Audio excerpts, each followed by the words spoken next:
have to pay any copyright fees. If it were in copyright, then there might be another level of fees. But this produces the book within 15 minutes. All right, look, I saw what it does. So basically, it's a high-speed printer, and then it's got another piece, and so it starts doing the cover, and then it starts printing, and then the covers come to meet the book, and they put, the glue pot is heated up, and the glue gets put on the spine, and then the spine gets put on, and it's all done automatically under the current setup in under 15 minutes. These are hardcover books? These are hardcover books. Oh, no, I'm sorry. No, these are paperbacks. They're working on hardcovers. I saw one of these books that my students brought in, one of my students brought in from the University of Michigan. It was an 1854 book on veterinary medicine. I expect that it looked better than when the book was printed in 1854. They actually look very nice. As a quick aside, the person that gave the talk from the University of Utah said that they had to modify the machines for desert climate. They didn't work in Utah where the humidity is 15%, the same way they worked in Michigan. So they spent a lot of time tinkering. The other thing he said about the machines was that they are indeed having people coming in to print their own books. And surprisingly, they're selling blank books. At the beginning of the project, they gave away copies of blank books as publicity, and suddenly people started coming and saying, we want more blank books, and so they will sell you a blank book for $6. Your second question. Yeah, the second question about those machines. You mentioned the University of Michigan. If you take down a file, they can print your book.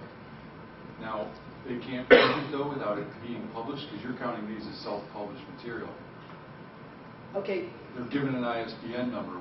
Okay, you can pay $185 and you can have an ISBN. And lots of people that are privately publishing are paying $185 to get an ISBN. And actually, the NPR show that I referenced was about a woman telling people how they could make a good living privately publishing their own books. And so that was her whole point. This is what you need to do. And she distinguished it between the author that wanted to sell the book to make money and the person that just wanted to take Aunt Matilda's memoirs and put them into a print form to distribute to the faculty at Christmas. But she did contend that she was a successful author doing this privately. And there are also things you can find on the net that are beginning to tell you how you can do it as an e-book too. So there are documents available on the internet, probably published too, that deal with what you should do if you really want to self-publish to make money. A question about something you raised early in your presentation about the decline in number of monographs or the decrease in monographic literature. Do you see a correlation between decrease in monographic literature, generally just cross-discipline, not any particular discipline, and a growth in journal literature? Is journal literature supplanting the monographic literature? And if do you have any thoughts on that? Or does SSRN play a role in any of that? It's the indirect route. It's what's happened at Wayne. It's happened in libraries all over the country. So that our users have told us that they want online journals, they want online databases, and they want online full-text databases. And so libraries across the country have collectively decided to make their users happy by giving them stuff that they know they want. This has encroached upon the ability of libraries to buy books. And so the figure I just read recently was the average print run of a university press book used to be about 1,000 copies. And the print run of an average university press book is now 250 to 300 copies. If you're going to have that small number of copies, you also have to raise the price, and so it becomes a circle. The other thing that has meant that they are producing less copies, and while he didn't do it, the question I sent to our new president was, what are we going to do about tenure and promotion for faculty who depend upon books? Because your odds of getting your monograph published 20 years ago are much higher than your odds of your monograph getting published today. And the other thing that bothers me about this is that there's a difference between scholarship and interest. And so if we are getting the things only that people are interested in, what do we do with niche, esoteric scholarship that's still important? And I will give an example from an unnamed colleague. This colleague got the book published, gave me a copy. It's brilliant, but there's probably only 50 people in the world that could easily understand it.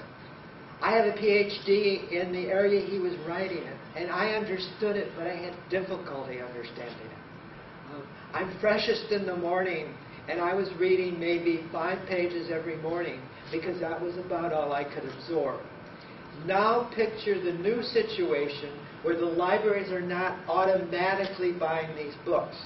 The libraries used to automatically buy everything published by university presses. When I had money in my area to do selection, I had my selection criteria for the automatic books set to bring in everything published by university presses.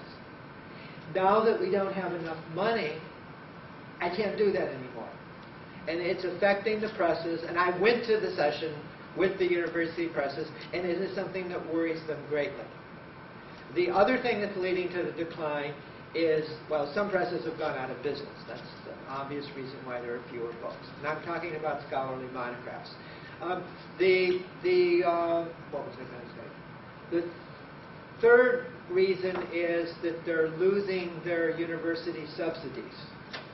I believe that the press here still has its subsidy, but I also remember the year in which the initial budget proposal talked about its elimination. And that got changed somewhere later on in the budget process. So I had thought that our press had lost its subsidy, and then I was very surprised that it hadn't, because I must have read it in a budget document. I mean, I'm not making this up.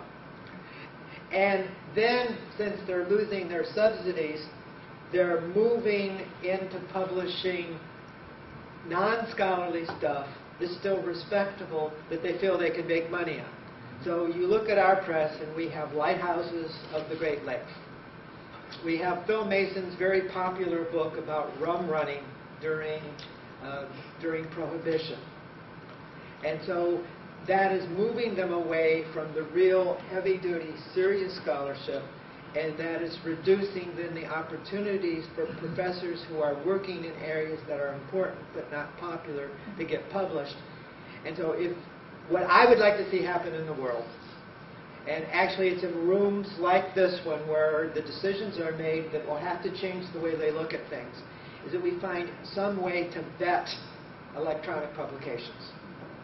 That you pay so much to a board that's respectable enough that if you put your book out on Amazon, or if you put your book for free in an institutional repository, it will still count for tenure and promotion, because somebody that has enough objectivity has vetted it. That we're not there yet.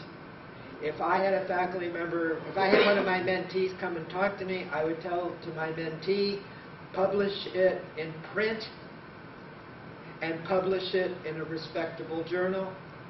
Don't put it in a repository. Don't put your book out there on the open web. That doesn't count yet. So part of this problem, we as universities and our tenure processes are responsible for it, which is perhaps more than you wanted to hear.